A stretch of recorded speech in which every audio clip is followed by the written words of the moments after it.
Lima ang pipila ka mga driver nga namasahero dinhi sa lungsod sa Trento, Agusan del Sur.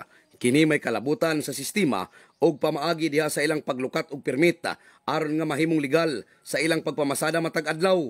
Sumala pa ni Romeo Aguilar, problema nila karon ang paglukat og permit. Sanglit dili sila tagaan sa Business Permit and Licensing Office kung dili sila mahimong miyembro sa usa ka asosasyon ug dunay permiso sa mga presidente diha sa matag tuda. Pamimero ko din sila madawat. Magpapirma po sa unispreto yung lupat ko din, hindi sila magpirma. May nato ani mo, mga sa maitaan sila. Tanang masaya naman ta.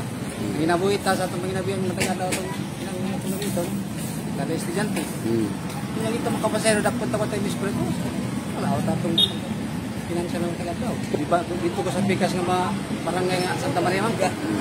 Kahibaluan nga usa sa mga pamaagi sa lungsod nga kinahanglan ang buot mulukat og permit nga mga driver mahimong miyembro sila sa usa ka asosasyon. Gipadayag usab ni Bonifacio Humawan, ang presidente sa Sismuda, nga dili na sila magdugang pa og miyembro sa ilang grupo gumikan nga ubay-ubay na pud ang ilang mga miyembro. Kasultihan na naman ang giingon sa mayor dili na may magdugang og unit kadagan na may kay unit.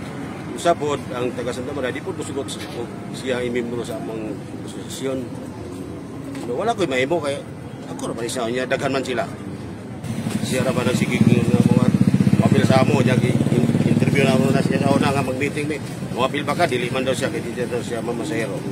Dugang paniini nga kontrolado lamang matud pa sa buhatan sa BPLO ang pagpalukat og permit sa mga driver nga anaa lamang sa 800 ka mga bihikulo ang ilang tugutan nga mamasahero sa lungsod sa Trento, gumikan nga mao lamang ang ihap nga ilang paghahatagan og permit.